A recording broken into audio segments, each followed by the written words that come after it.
महान दानी ऋत्विक ध्वज के जीवन के सामने हमारा जीवन कुछ भी नहीं। आप हमें केवल पता बताएं। सच में सम्राट, आप एक महान त्यागी हैं, इसीलिए आपके गुणों ने आपका मार्ग पहले से ही तय कर रखा है। क्षमा करना देवी, हमें कोई मार्ग दिखाई नहीं दे रहा है। जिस स्थान से मार्ग बंद दिखे वही होगी आपकी दिशा। आज्ञा दीजिए सम्राट।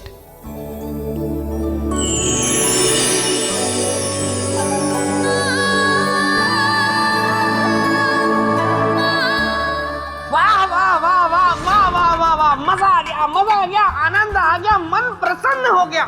मतलब जब से समूची सृष्टि का निर्माण हुआ तब से लेकर अब तक मेरे मित्र विक्रमादित्य जैसा राजा कोई दूसरा नहीं हुआ। वाह वाह वाह, धन्य है भारतवर्ष, धन्य है उज्जैनी नगरी और धन्य हूँ मैं जिसे विक्रमादित्य जैसा मित्र मिला। क्या कहते हैं राजा भोज? सच कहा आपने बेटा। सम्राट विक्रमादित्य जैसा राजा ना कभी था और ना होगा। देवी, अगर आप अनुमति दे दें तो मैं राजन से कुछ शब्द कहना चाहता हूँ। हाँ, इसके बाद मैं एकदम चुप रहूंगा, कुछ नहीं कहूंगा, चुपचाप बैठूंगा, लेकिन अनुमति दे दीजिए। ठीक है बेताल, कहिए। हाँ तो राजन, मैं ये कहना चाहता था, इस सृष्टि में दो तरह के पुरुष होते हैं राजन। एक होते हैं ज्ञानी पुरुष और दूसरे होते हैं अज्ञानी पुरुष। ज्ञानी पुरुष वे होते हैं जो सब कुछ जानकर भी अनजान नहीं बनते, और अज्ञानी पुरुष वे होते हैं जो सब कुछ जानकर भी अनजान बने रहते हैं, जैसे आप। क्योंकि आप जानते हैं कि मेरे मित्र जैसा राजा ना तो कोई हुआ है और ना होगा, लेकिन उसके बाद भी आप उसके सिंहासन के पीछे हठ किए हुए हैं और देवियों को भी कष्ट दे रहे हैं, है ना देवी? सही कहा ना मैंने? सही कहा या गलत कहा, जो भी कहा बहुत कहा। अब मैं कहूंगी और आप सिर्फ सुनेंगे। तो राजन, सम्राट विक्रमादित्य उस स्वर्ण पोटली को खोजते हुए कठिन रास्ते पर चल पड़े, अपने लक्ष्य की तरफ।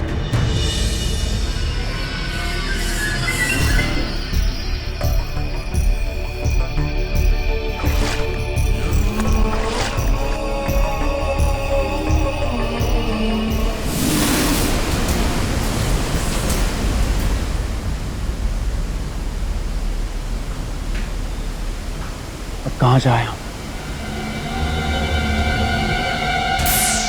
जिस स्थान से मार्ग बंद दिखे वही होगी आपकी दिशा।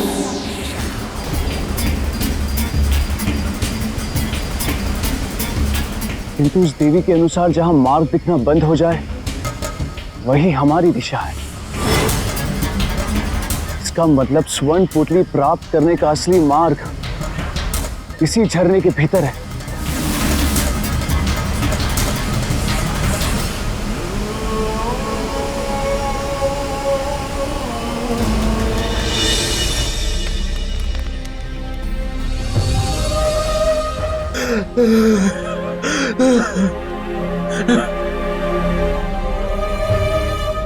इसका जीवन समाप्त होने में केवल कुछ ही पल शेष हैं। नहीं बचा पाएंगे सम्राट विक्रमादित्य इसका जीवन। आपने सही कहा, अब तो स्वर्ण पोटली लाना असंभव है। उधर आकाश में सूर्य की आखिरी किरण डूबेगी तो इधर इसके जीवन की आखिरी किरण अस्त होगी।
और इस प्रकार सम्राट विक्रमादित्य स्वर्ण पोटली पाने में असफल रहे।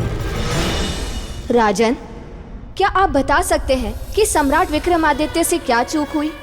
क्षमा देवी क्षमा, लेकिन मैं ये बात नहीं मानूंगा, क्योंकि मेरा मित्र विक्रम त्याग का दूसरा नाम था। हाँ, मेरी बात नहीं सुनी। बेताल, हम वही कह रहे हैं जो हुआ, और वो सच में आश्चर्यचकित कर देने वाली बात थी। राजन, बताइए, इस पूरी परीक्षा में सम्राट विक्रमादित्य से कहाँ चूक हुई? बोलिए राजन, बोलिए ना। वैसे तो आप बहुत बोलते रहते हैं, लेकिन जब जब मेरे मित्र विक्रम का कोई प्रश्न आ जाता है, आप एकदम चुप्पी साध लेते हैं, धीर गंभीर हो जाते हैं, कुछ नहीं बोलते। लेकिन आपको बोलना होगा, इस प्रश्न का उत्तर देना होगा आपको। बोलिए बोलिए बोलिए, बोलते क्यों नहीं? आप क्यों मौन है? आप बोलिए, आप सोच। बेताल! क्षमा देवी क्षमा, मुझे कुछ कीजिएगा मत। मैं चुप रहूंगा, मैं कुछ नहीं बोलूंगा। मैं यहाँ से चला नहीं जाऊंगा, मैं यहीं रहूंगा, पास में जाकर मैं बैठ जाऊंगा और आपको देखूंगा।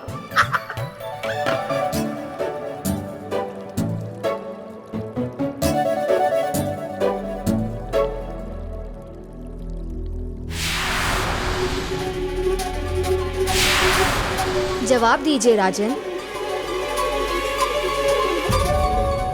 लक्ष्य को प्राप्त ना करना असफलता नहीं होती देवी। तो क्या असफलता है? हाँ देवी, सच्चे अर्थ में त्यागी पुरुष के लिए सफलता होती है कि मृत्यु को अपने सामने देखकर भी अपने प्रयास से पीछे नहीं हटना। सच्चे त्याग की यही परिभाषा है, दूसरों के लिए जीना और दूसरों के लिए मरना। ऐसे महात्यागी पर संदेह निराधार। वाह राजन, त्याग जीवित व्यक्ति करता है, मरा हुआ व्यक्ति ना तो सफल होता है और ना ही त्याग करता है। और सम्राट विक्रमादित्य मृत्यु के कगार पर थे। देवी, जिस व्यक्ति में दूसरों की भलाई के लिए अपने जीवन को त्यागने का साहस होता है, उस व्यक्ति की ना तो कभी मृत्यु होती है और ना ही पराजय। वो अमर होता है और उसके लिए परिस्थितियों को भी बदलना पड़ता है, क्योंकि त्याग कभी निष्फल नहीं जाता।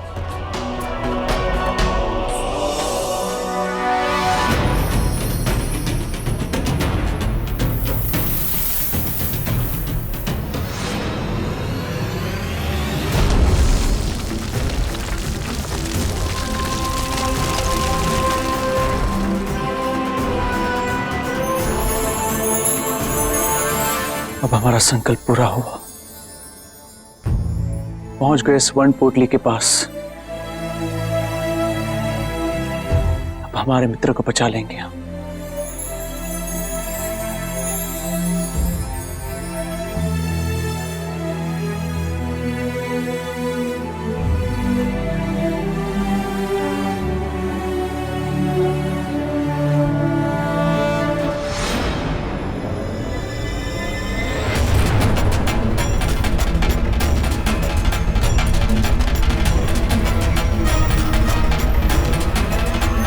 सम्राट विक्रमादित्य।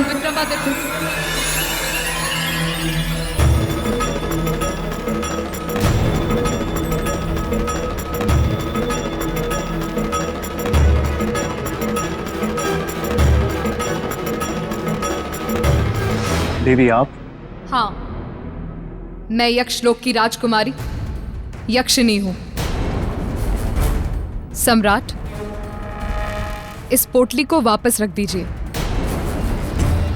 क्योंकि ये स्वर्ण पोटली इस स्वर्ण लोक का आधार है, और आधार के हटने का अर्थ है स्वर्ण लोक का अंत।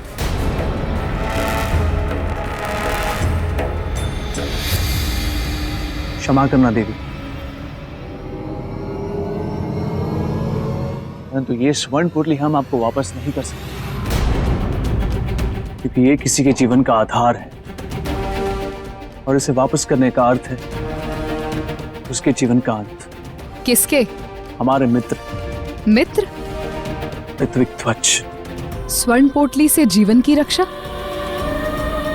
किंतु जीवन की रक्षा तो दवा से होती है ना? बीमार मनुष्य की रक्षा दवा से होती है देवी, परंतु हमारे मित्र बीमार नहीं है, तो फिर? महादानी है वो, और इसीलिए हमारा इस स्वर्ण पोटली को उन तक पहुंचाना आवश्यक है। कृपया हमें इसे ले जाने का मार्ग बताएं, जिससे ये स्वर्ण लोक भी नष्ट न हो। और आप इस पोटली को भी साथ ले जाएं। हाँ देवी। तो फिर इसे यहाँ से ले जाने का एक ही मार्ग है। वो क्या? यदि आप अपना शीश काटकर इस स्वर्ण पोटली के स्थान पर रख दें,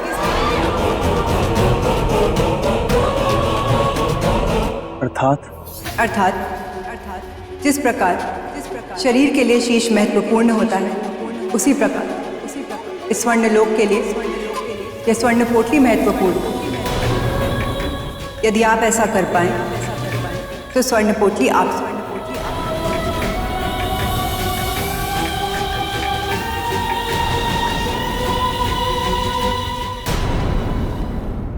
बताइए राजन, सम्राट विक्रमादित्य किस चीज का त्याग देंगे? अपने जीवन का या स्वर्ण पोटली का? राजन, प्रश्न बहुत उलझा हुआ है और आप बहुत सुलझे हुए मनुष्य हैं, इसीलिए कहता हूँ क्यों उलझ रहे हैं इस प्रश्न उत्तर की पहेली में।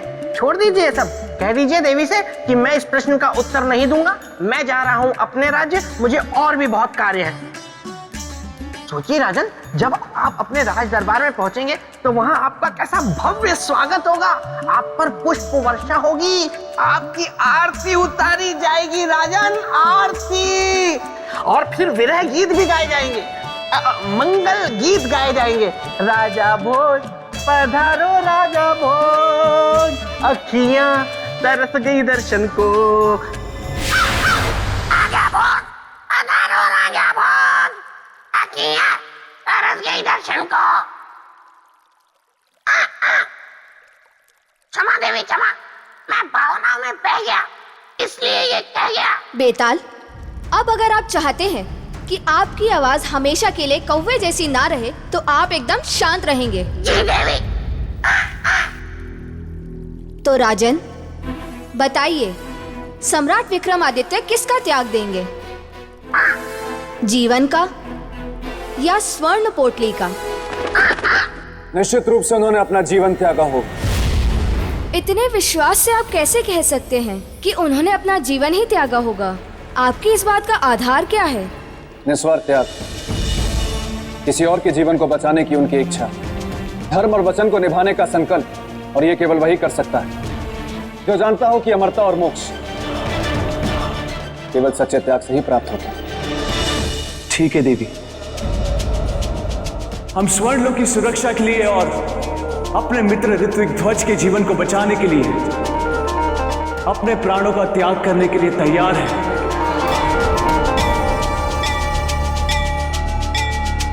किंतु इसके बदले में आपको मेरा एक काम करना होगा देवी। क्या? हमारी मृत्यु के बाद आपको ये स्वर्ण पोटली हमारे मित्र ऋत्विक ध्वज को जाकर देनी होगी।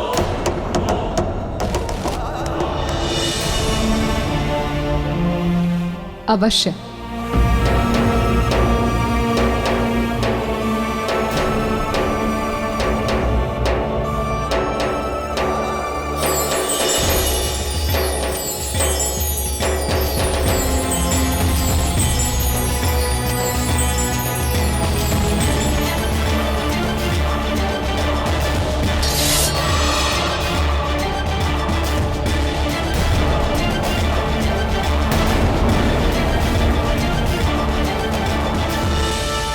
हे परमपिता, अब साक्षी हमारे इस प्राणों के त्याग की।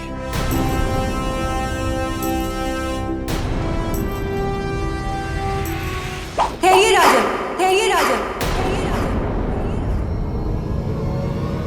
मैं तो आपकी परीक्षा ले रही थी और आप मेरी परीक्षा में सफल हुए। आप निसंदेह इस संसार के सबसे सर्वश्रेष्ठ और योग्य त्यागी हैं, इस स्वर्ण पोटली को धारण करने योग्य। लीजिए।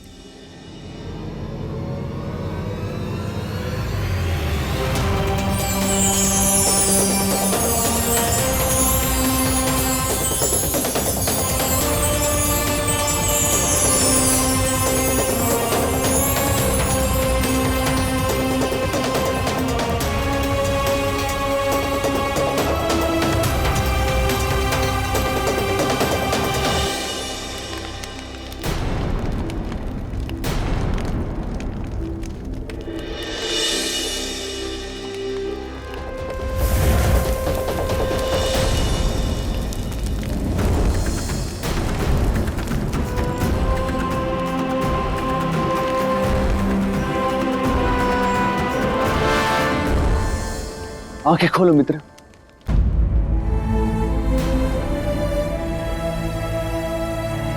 मित्र, हमने आपको वचन दिया था कि हम अवश्य आएंगे। आंखें खोलो मित्र। देखो, हम स्वर्ण पोटली भी लाए हैं।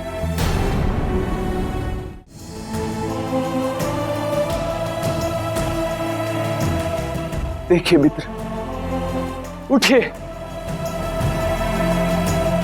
आंखें खोलिए मित्र।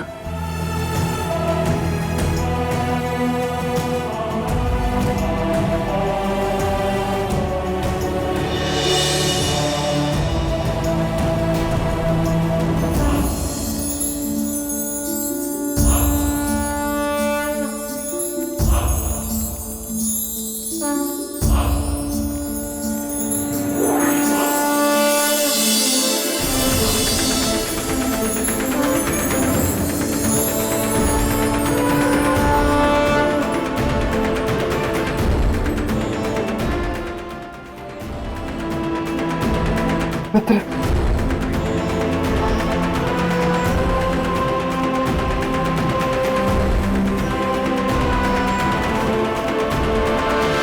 धन्यवाद मित्र, बहुत बहुत धन्यवाद। राजन, इस संसार में ना तो आपकी तरह कोई त्यागी है और ना ही भविष्य में होगा। जिस तरह देवों में देवेंद्र श्रेष्ठ हैं, उसी तरह नरों में आप नरेंद्र होंगे, अर्थात मनुष्य में इंद्र।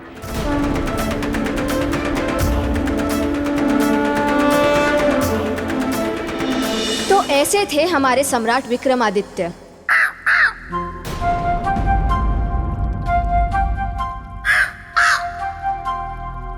देवी, यदि आप उचित समझें तो बेताल को अपनी आवाज वापस कर दें।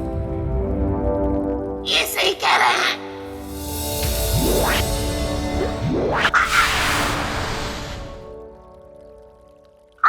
कौवा उड़ गया। धन्यवाद देवी, धन्यवाद धन्यवाद धन्यवाद देवी। हाँ तो राजन, आपने सुना मेरे मित्र की महानता को, उनके त्याग को। ऐसे थे मेरे मित्र, उनके बारे में बहुत कुछ बातें।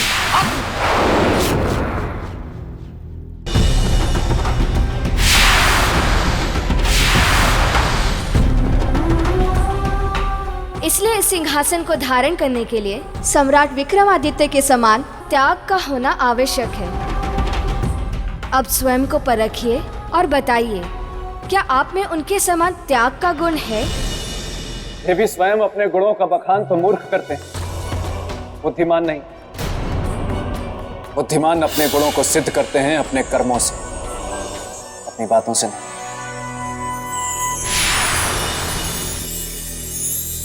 राजा भोज, कोशिश चाहे कितनी भी बार कर लो, बातें चाहे कितनी भी बड़ी बड़ी कर लो, लेकिन मेरे रहते मेरे मित्र के सिंहासन पे तो नहीं बैठ पाओगे।